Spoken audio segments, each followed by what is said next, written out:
And lots of them, they would put the books down and they would just stand back, you know. And I'd just say, I take it you didn't really like what we did, and they'd be like, no buddy, you know, no offence, but it's just not the X-Men, you know. And the message boards, actually it got to the stage I couldn't look at the message boards, they were just so negative. But does that get you down or anything, or it just no, say if I had been really rushed and I put out pages and they just didn't really work for me, and people hated it, I would feel, you know, I would feel terrible. But the fact is, I put loads of work into this, and just with everything I just described about why I think this page works or why it works for me, you know, the fact that they just don't get it because it's just not their personal taste, or just because it's far too much of a change, or because they just hate the way I draw and everybody looks ugly, and you know, all the stuff they said in the message boards, that it doesn't really bother me. I mean, it doesn't completely bounce off, but it more or less does, you know. It's quite easy though if somebody's completely doesn't understand your aesthetic. Yeah, that's it. It's just, yeah. It's just like you're different and I'm different, and fair enough. Yeah. But it was during this time that you started doing digital inks, wasn't it? Yeah, because you know, when I worked for Fleetway doing the Judge Dredd stuff, you know, I was penciling, inking, painting, everything myself. And then when I started working for the Americans, somebody else was doing the colouring, and it's just, I've said before, it's a bit like having kids and then giving them to the neighbours to bring up for you. I just couldn't understand why people would want to, you know, like, spend all this time doing their work and then give it to somebody else to do the colours, which can really make it or break it, you know. They can really help the flow of the storytelling, or they can just completely stall it, you know. I think we're spoiled though, I think, because a lot of American artists, they don't have to do everything themselves. Whereas if you start working over here, you do have to do everything yourself usually. You sort of get a bit spoiled, even though you might not be very good at it. It's nice to be able to do that, because you're like your aesthetic carries through the artwork, doesn't it? And, and whether you think you've done a good job or a bad job, it's still, you haven't handed it off to somebody else to do a bad job. Have you got the Sandman poster there? Yeah. I did an 8-page short for a Sandman book, yeah, and I painted it. It was before I'd learned to use Photoshop, and this was the pencils and inks, which obviously, you know, they do look far too plain, but it was me that was going to be painting it, so I was quite happy that they looked that plain, because I put a lot of detail into the paints. Now, if you flick back to the black and white again, if you give that to 10 different colourists, you're going to get 10 really, really different images back. And probably none of them are going to put the amount of work in you have either. No, because it's absolutely, it's just not cost effective. Yeah.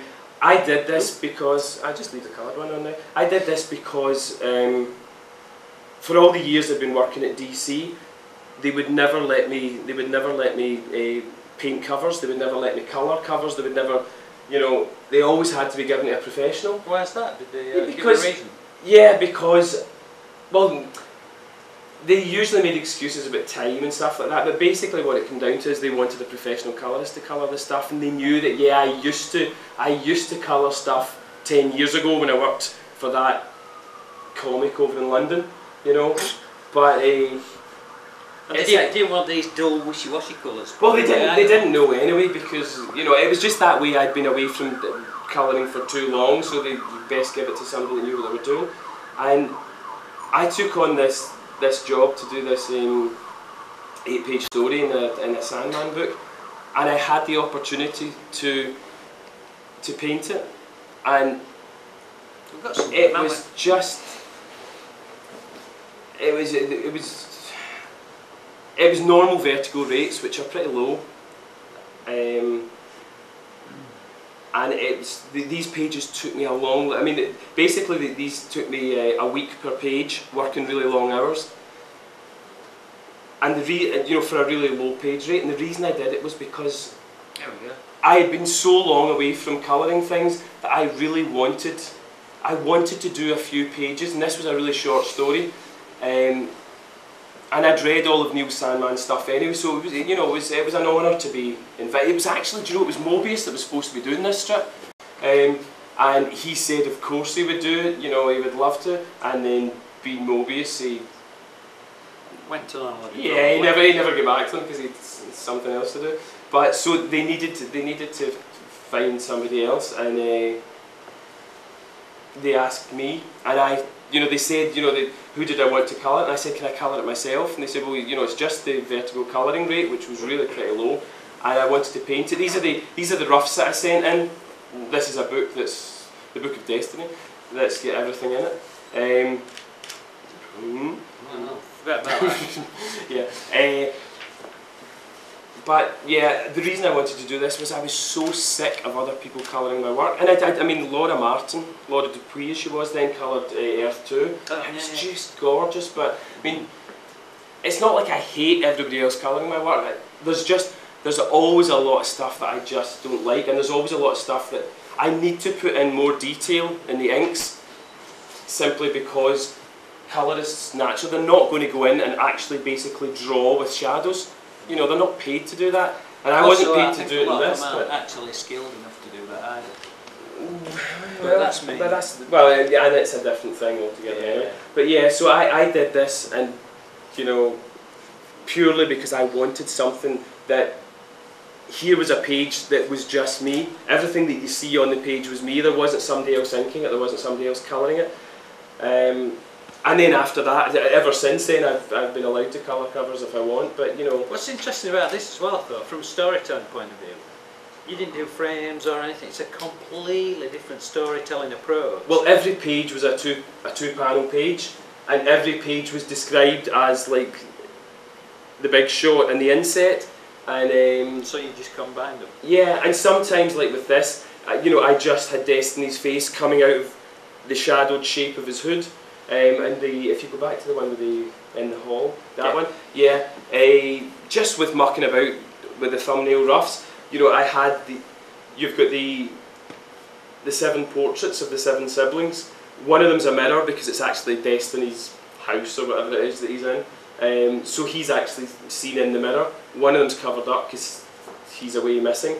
And then what I did was, each of the portraits, rather than do them as colour portraits, which might kind of look a bit like it wouldn't really distinguish them enough as portraits, I did them as this kind of Michelangelo, you know, a sepia ink sketchy look. And then I come up with this idea of doing, again, it's that thing that I did in the X-Men with the gym hall and the lines on the floor. Rather than draw some huge elaborate hall, all the information that you actually need about the story and what's going on in the story is actually in the setup of the mirror, the pictures. Yeah, it's always trying to make everything as simple and easy to understand as possible. And so rather than do this big elaborate hall, I thought, well, I could suggest that it's a big elaborate place simply by having sunlight coming in through some sort of cloistered, you know, arches, which would kind of echo the pictures. It just gives you that simple L-shaped, here's a wall, here's a floor, it's going into perspective. You know, there's outside out there somewhere, you know, you can see a bit of it in the mirror. And then it allowed me to do the second panel, you know, set into one of these arches of light. And because I had done each of the portraits as these kind of inky sepia sketches, it meant I could put Death's face in, just as, you know, it's almost like, it's just part of that picture that you can see just above there. So again, there's lots and lots of thought and forward planning, but everything is about trying to make it as simple as possible. So it's sort of simple and not simple, isn't it? What I like about it is there's a certain implication that slowly dawns on you. You're not showing everything, but then you're not, you know, there's a certain revealing of it. You as a reader, you've got to be aware. So like, oh, hang on, yeah, I understand the light and everything. Oh, hang on, that's inside. Yeah, I've seen the window there. Yeah. But the thing is, you should be able to flick through it pretty quickly if you're bored and you're not interested and you don't like the art style, you know, and still have an idea of what's going on. You know, you shouldn't actually have to sit and look at it all for, you know, multiple readings before you start picking it up.